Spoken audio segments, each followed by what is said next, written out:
Hello everybody and welcome to this Live on ServiceNow webinar. So our topic for today is the changes in the supply risk regulation and how organizations can really prepare for it. So today joining me is Ulrich Flamm from ServiceNow and Stephen Reagan from Rangoon. Thank you for being here. So Uli has been with ServiceNow since 2019 in multiple sales management roles and is now responsible for the risk portfolio here in the DACH region. And Stephen is a privacy and compliance consultant, and apart from being an attorney, he's also a fellow at the Center for Internet and Human Rights. And my name is Jenny Stieg. I'm a sales manager at Rangoon. So just before we start, a few household things. So we are recording this session, and the recording will be shared with you after the session. We have a short question and answer section in the end, so ask our experts here in the room. But please feel free to already ask those questions in the Q&A section, which is on the bottom of your screen. So with regards to the agenda, so we will start with Stephen, and Stephen will introduce us to the supply chain regulations that are already in place, supply chain regulations that are about to come. So for example, the German Supply Chain Due Diligence Act, and also explain a little bit what that will mean for organizations going forward. Then I'll have a little discussion with Uli about, so what does that mean for our customers? What do you see with your customers? And really make it all very tangible, I think. Yeah. Third point is that we're going to show you how a solution on ServiceNow looks like. So it's a solution that is using ServiceNow's vendor risk management and ServiceNow's IRM, together with a solution package that we built for the Supply Chain Due Diligence Act. And as I said, last but not least, there is a chance to ask your questions.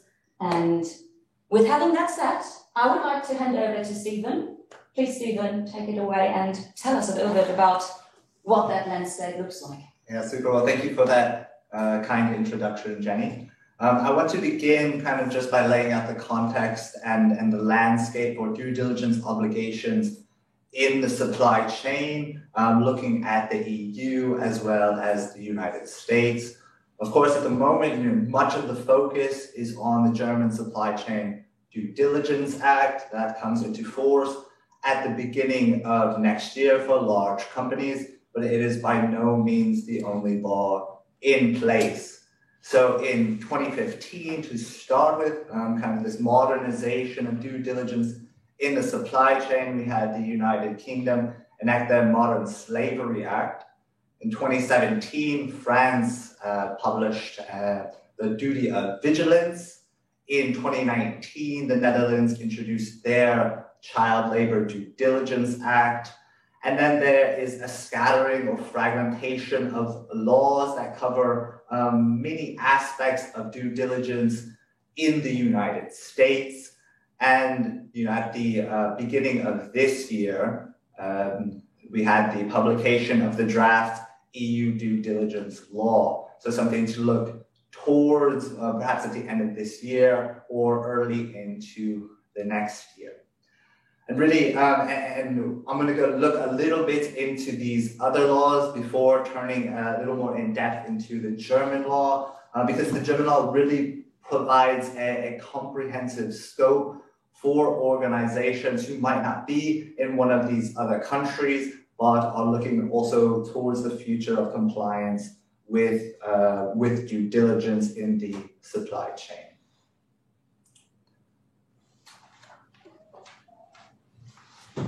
So I wanted to go a little bit in depth into these other laws because the scope of application is different, as well as the areas that are being regulated. So again, this UK Modern Slavery Act covers companies who meet a certain monetary threshold, so who have annual turnover of 36 million or more pounds and supply goods and services in the UK.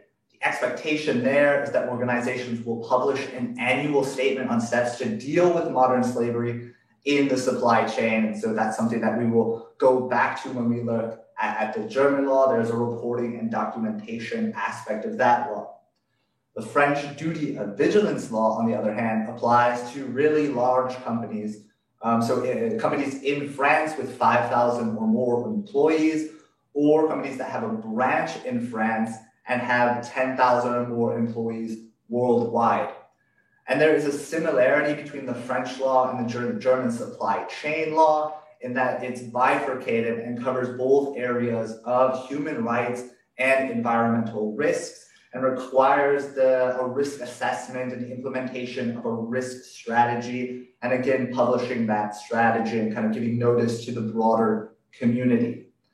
The Dutch Child Labor Due Diligence Act, on the other hand, doesn't have a monetary or employment threshold and applies to all companies that sell goods and services in the Netherlands, but the scope of application is really narrow, covering child labor, as the law suggests. Then we have, but I want to mention also in the Netherlands, there is an ongoing discussion over a broad due diligence law, again, similar to the German law, that would expand that scope of coverage even further to companies with 250 or more employees. As I've mentioned, in the United States, the framework is really kind of fragmented, focusing piecemeal on certain areas of coverage. So, for example, the Uyghur Forced Labor Prevention Act covers products and services that originate in Xinjiang in China. There is a rebuttable presumption that, that those products and services are prohibited from entering the United States. We also have an executive order on, well, the United States has an executive order on child labor. And just this year, the Securities and Exchange Commission published a proposal on climate-related reporting for investors, kind of trying to create standardized metrics for investors around sustainability to kind of channel funds towards those types of projects. So similar to what we see in the corporate reporting, financial reporting directive forthcoming as well in the EU. And speaking of another law that is forthcoming in the EU, we have this draft directive on due diligence. Again, this was published at the beginning of this year and would broaden the scope, if we are thinking about the German law, from 3,000 employees, to companies with 500 employees, and annual turnover of 150 million euros, or companies with 250 employees with 40 million in annual turnover coming from high impact sectors like textiles and forestry. I think this EU law, again, would have a bifurcated focus on human rights and environmental impacts. So before we turn to the German law, I just want to kind of make this case that it's more than just German companies who have to comply with the law, but this law can serve as a really good model as we look towards the future in the EU, likely in the United States, while also making that business case of the importance of complying with sustainable initiatives. So turning to the German Supply Chain Due Diligence Act, it comes into force at the beginning of next year, January 2023, for really large companies with at least 3,000 employees. And this will likely affect 900 companies, at least directly.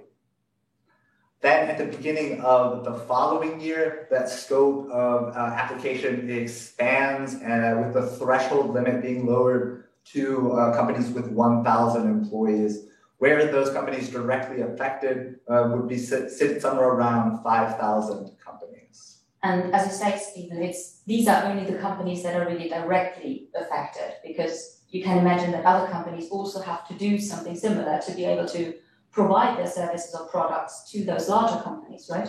Yeah, that's right. We see this distinction in the law between, for example, direct suppliers and indirect suppliers, and those companies having an obligation to that parent company in Germany. So we have this scope of direct application, as Jenny and I have suggested, but nonetheless, there is also this form of self-regulation where these companies are going to be policing, in some sense, their supply chain.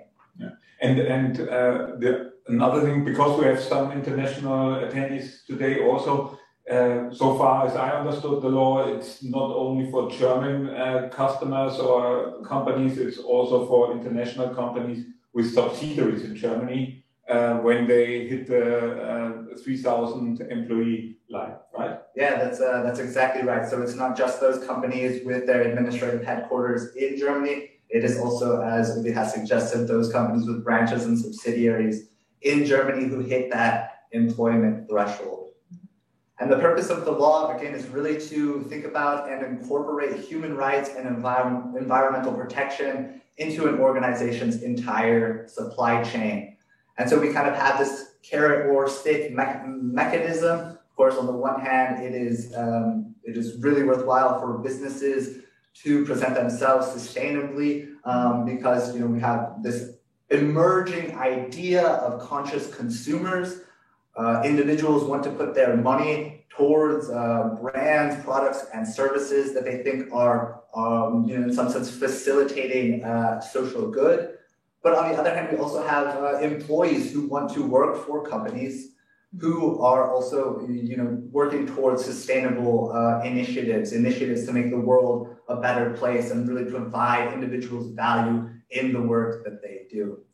With that said, there are also penalties. So we have the fines listed up to 8 million euros for really large companies. And then there's kind of a piecemeal fines depending on what provisions of the law are violated. And if you reach a certain threshold, then there's also the possibility to be, well, no, not the possibility, you would be also excluded from public contracts.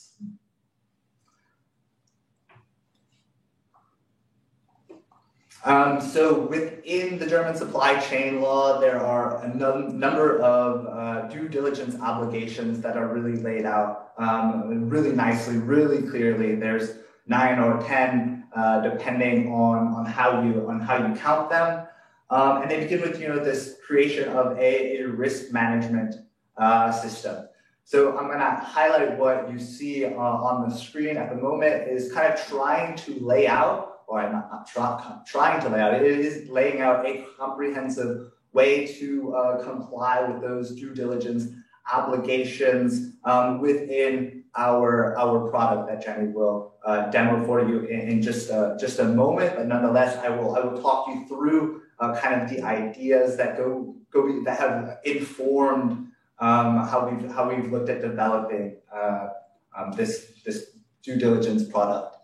And so, it really begins with looking at that, like the life cycle of your supplier. So beginning, with that supplier selection process and assessing those risks and doing this in a really broad manner. So beginning with looking at the risks of the geographic location.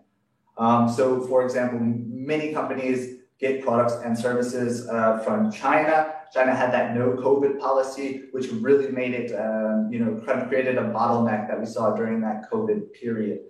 And then organizations then need to be able to pivot quickly to identify suppliers who can supply them with those products and services that they need to reach those end consumers.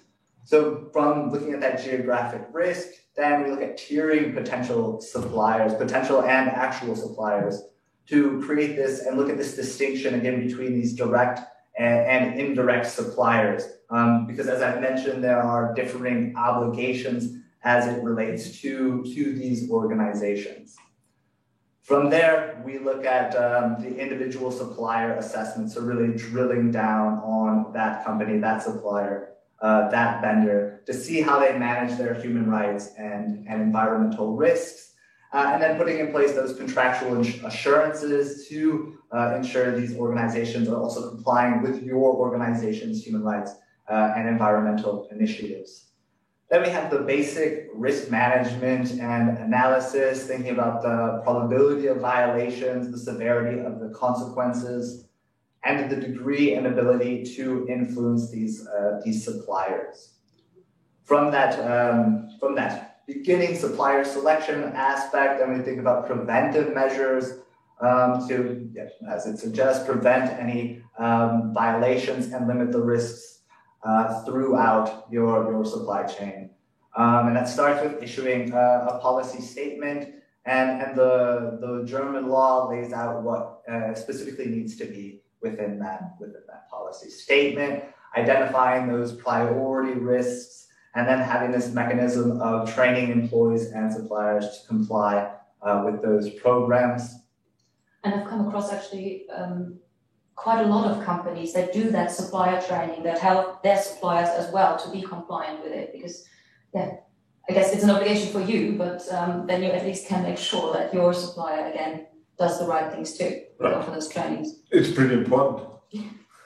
Yeah, and building those relationships is, as you suggested, really important. And it creates an understanding of what's going on, like really concretely, and allows you to work with those companies and those organizations to facilitate a program that works really on both ends.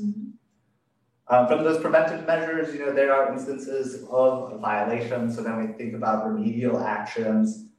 So if violations are discovered, for example, in your own business area, in Germany, you have to put those immediately to an end. And then there are differing aspects of response, depending again on if it's a direct supplier or an indirect supplier. The obligation is often not to end that business relationship, but really to try to work with those organizations to stop those violations and mitigate those possibilities.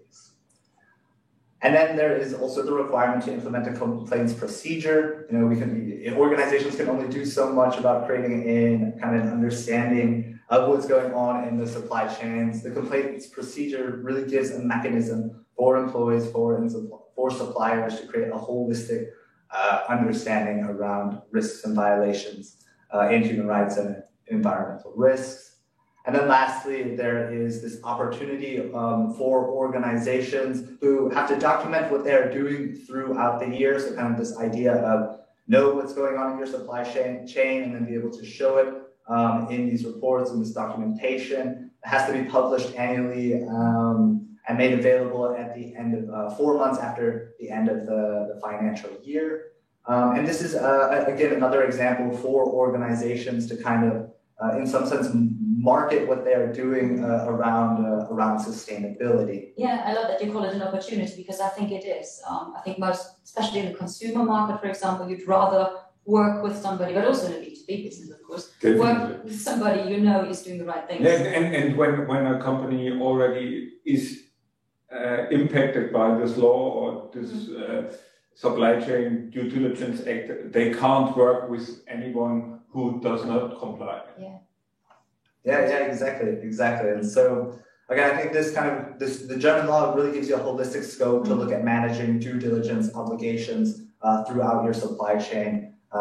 Even if you are outside of the country, and it's also important to keep in mind for suppliers of German companies.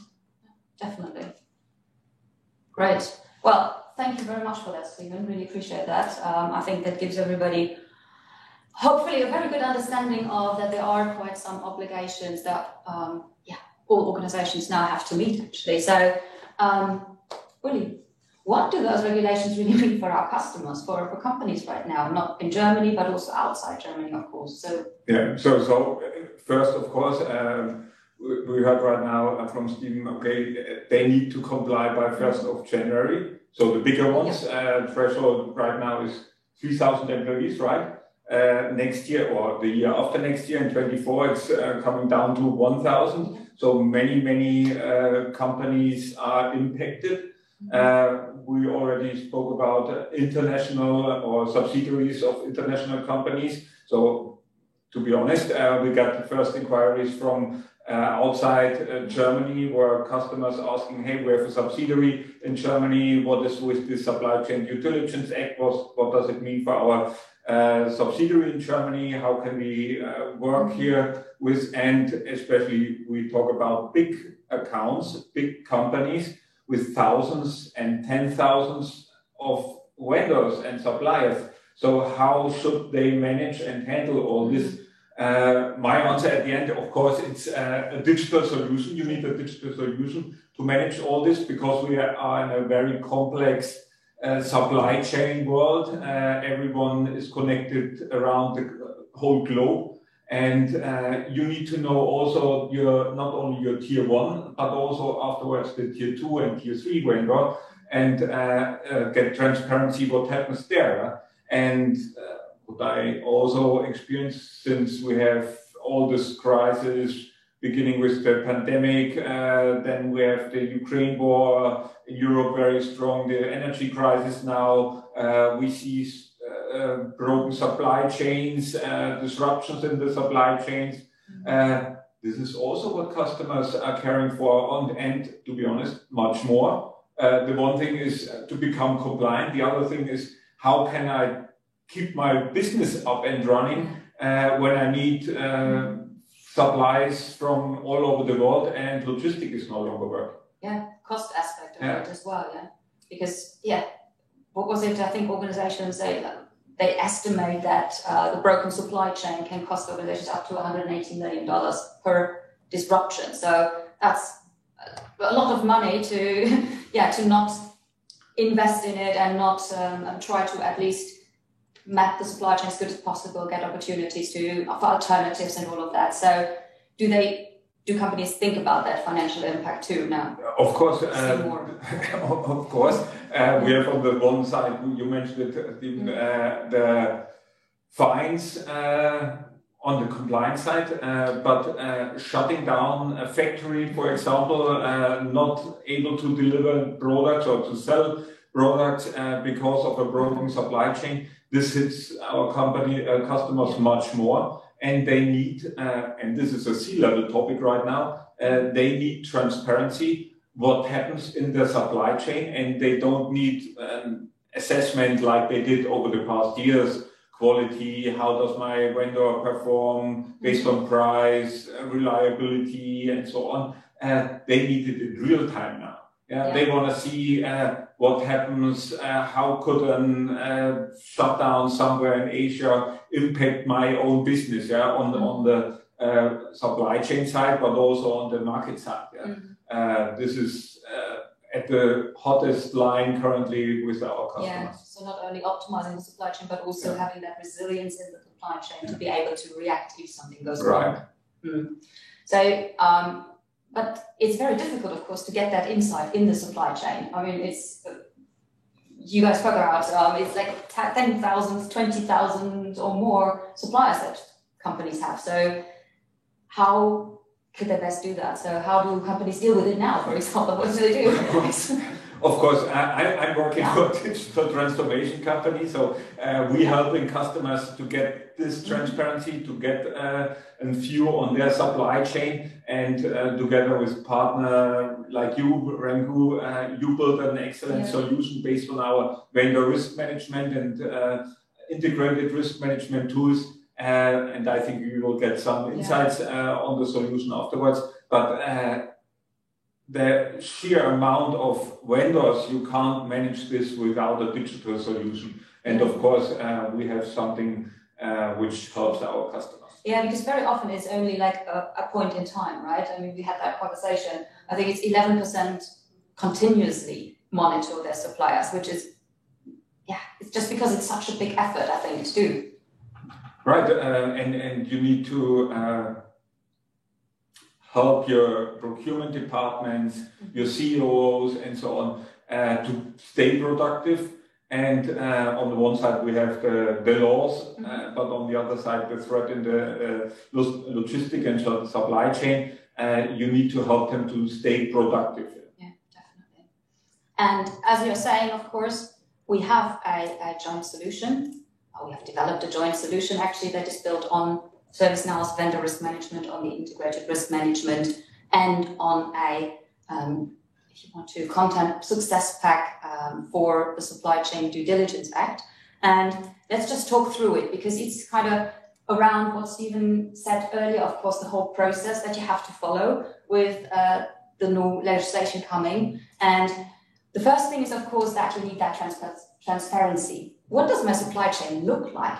You know your first, your direct suppliers you normally know, but under that it's already getting quite difficult. And if you then have an obligation to even look further down in the supply chain, it's getting more and more difficult, of course. Yeah, and sometimes our customer finds out that in the third or fourth here they have this no backup anymore, yeah? Exactly. And then it's the same vendor who provides service or products to other tiers. Exactly. So they have the raw material provider for everything in the end. Yeah, exactly. So the thing that we have developed is actually really following those steps that Stephen laid out. So the first thing is that we assess our direct suppliers on business criticality, because we care more about those that are really crucial to our value chain in the organization or a specific supply chain than the one that might deliver pencils to us or something, because it's also much easier to find a replacement for somebody who delivers pencils. But if it's something that is really crucial to us as a company, we need to know that. So that is really the first thing, to assess that internally. So who are really my business critical suppliers? And then we can, of course, communicate with those suppliers, because ServiceNow's vendor portal actually gives you the ability to then send out questionnaires digitally to those suppliers, ask them to provide more information, ask them to upload some information, for example. And what we've done is that based on the outcome of that first hearing assessment, you get different questionnaires that are sent automatically to those suppliers, because you don't want to bother that pencil supplier with 50,000 questions, but you want to make sure that the business critical ones are really answering the questions that are important to you as an organization and important for you to be compliant. Yeah, and the good one is we speak about digital questionnaire, not a PDF sent as an attachment via email, and then you get something handwritten back. No, we talk about the digital world. Yeah. Exactly. And the other thing that we're also capturing in it is who are actually your suppliers. My supplier, so I'm asking that supplier, but who supplies those services or goods to you? So that already gives us more insight in what does the supply chain underneath look like.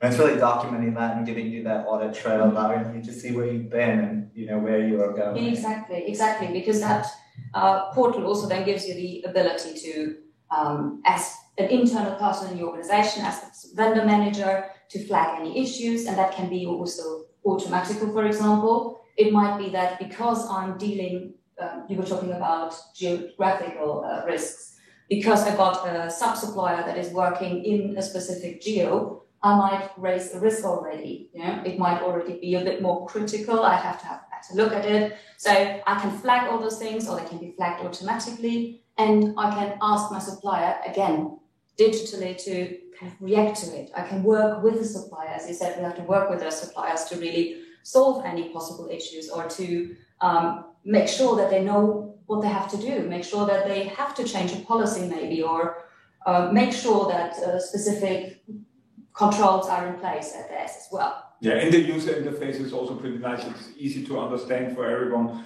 so it's not very complex and not very complicated. This is, I think it needs to be easy also for both sides, for the supplier, but also for me as a responsible guy in the procurement.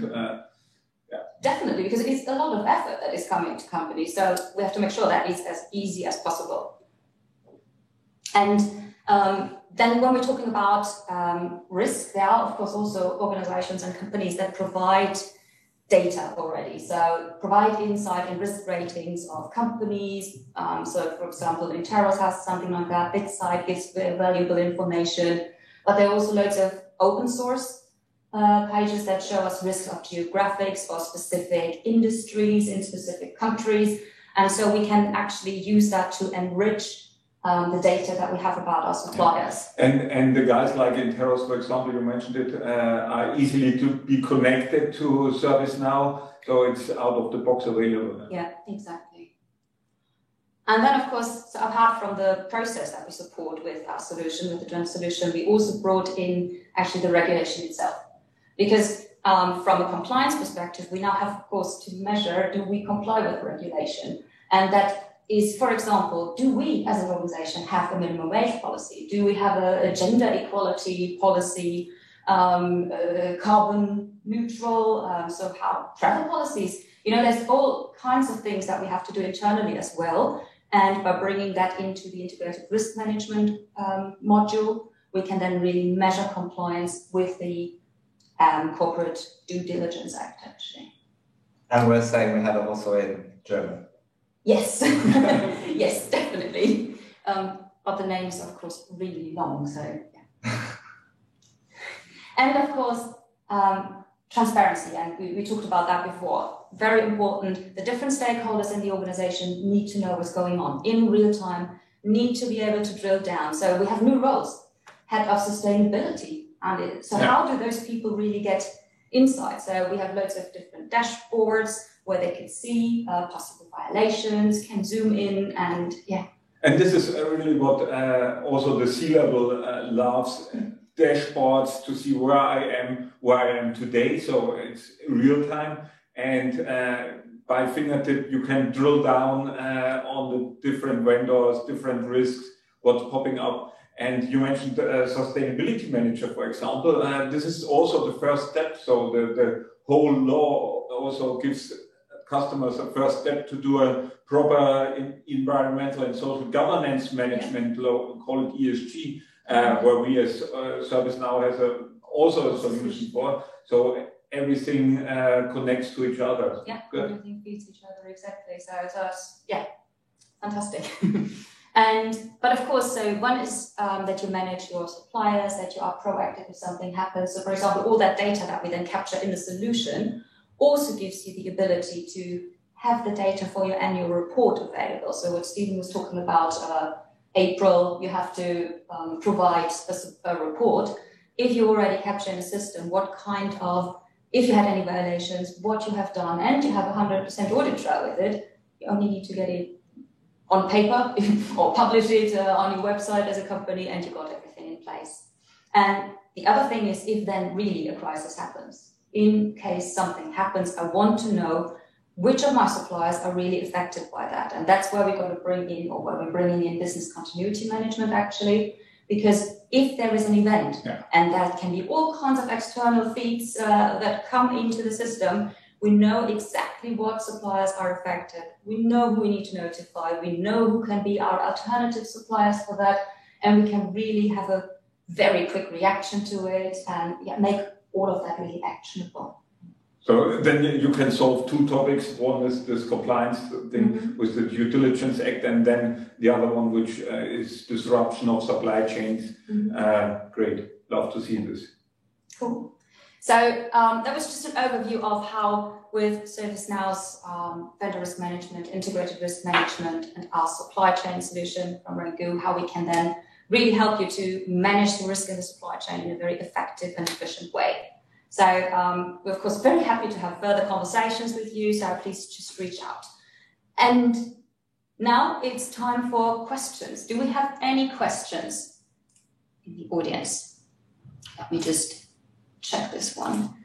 So please feel free to ask any questions, and if there are no questions right away, I would say please reach out to us. We're very happy to have further conversations, to have more in-depth conversations of what we can do for your specific organization. Will you, Stephen, anything from your side? From my side, I think what I saw based on our solutions and products, we have excellent solution which helps customers to overcome challenges with, on the one side, the law, but on the other side also everything what happens with all the crises around us. Thank you for this. Thank you for inviting me also. Was a great pleasure for me. Yeah, and we do have to say, we have the question if the solution is available. Yes, the solution is already available, so we can show this in much more detail. And yeah, so I hope that answers the question. We have another question here. In the due diligence slide, the penalty for public contracts was not within the scope. Could you please explain why? I think that's a question for you, Stephen. I'm just trying to get the understanding. In the due diligence slide, the penalty for public contract was not within the scope. Could you please explain why?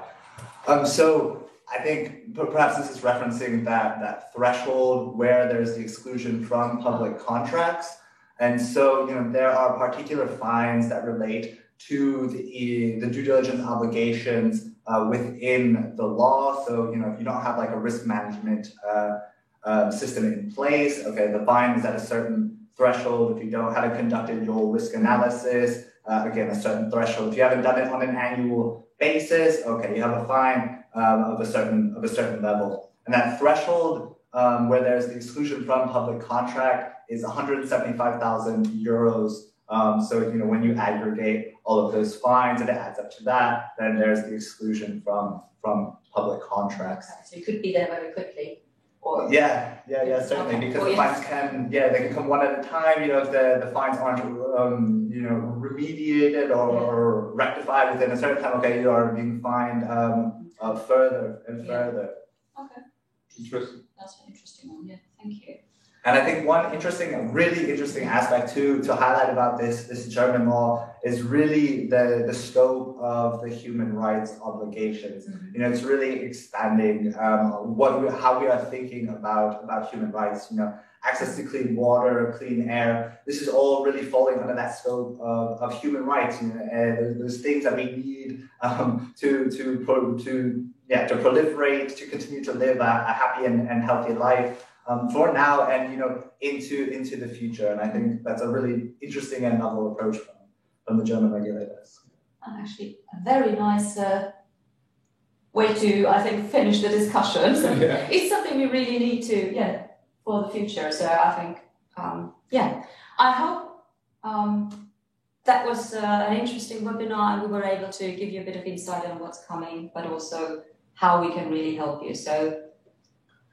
And of course, happy to talk with you if you have any further questions or interest also in the solution and the IRM and VRM and our ESG products and so on. So please don't be shy. We want to pick up this. Yeah, reach out to anybody here on the panel or reach out to your ServiceNow account manager. And thank you very much for your time today.